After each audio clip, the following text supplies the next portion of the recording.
बेटा यहाँ पे हमने को ये जो है एक फंक्शन दिया हुआ है, ठीक है ना। तो इसमें अपने जब डिफ्रेंशिएशन करेंगे तो फर्स्ट रो को डिफ्रेंशिएट किया, राइट। तो एक्स क्यूब का डेरिवेटिव 3x² हो गया, फिर 4x आया, फिर 3 आया, ठीक है।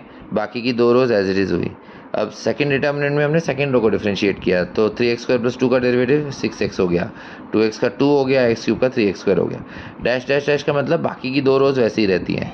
और फिर थर्ड डिटर्मिनेंट में हम थर्ड रो को डिफ्रेंशिएट कर रहे हैं, तो इसका डिफ्रेंशिएशन 3x² - 1, इसका 0 और x² - 2 का 2x आया।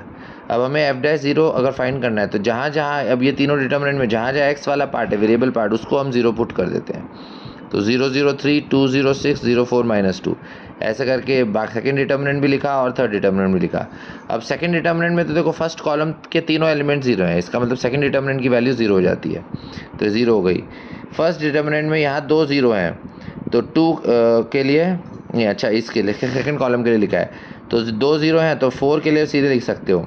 4 का i + j ऑड है तो -4 आएगा, और इसके लिए 0 × 6 0 - 6, तो 0 - 6 हो गया, ठीक है। फिर ऐसी थर्ड डिटर्मिनेंट के लिए यहाँ 2 0 हैं, तो इस एलिमेंट के लिए आप लिख सकते हो -1 के लिए। कैसे? 1 × 6 6 -0, तो 6 - 0। तो उसको सॉल्व किया तो अपने पास 24 - 6 मतलब 18 आ गया। और f(0) का वैल्यू तो सिंपल है, जो ओरिजिनल डिटर्मिनेंट था उसी में मैंने x को 0 डाल दिया, तो ओरिजिनल डिटर्मिनेंट में x को 0 डाला तो ये बना। अब इसमें यहाँ 2 0 तो खाली इसके लिए लिखेंगे -2, और इसका रो और कॉलम हटाया तो -2 - 4 मतलब -6 × -2, तो 12 हो गया। तो फाइनली हमें इस एक्सप्रेशन की वैल्यू निकालनी है।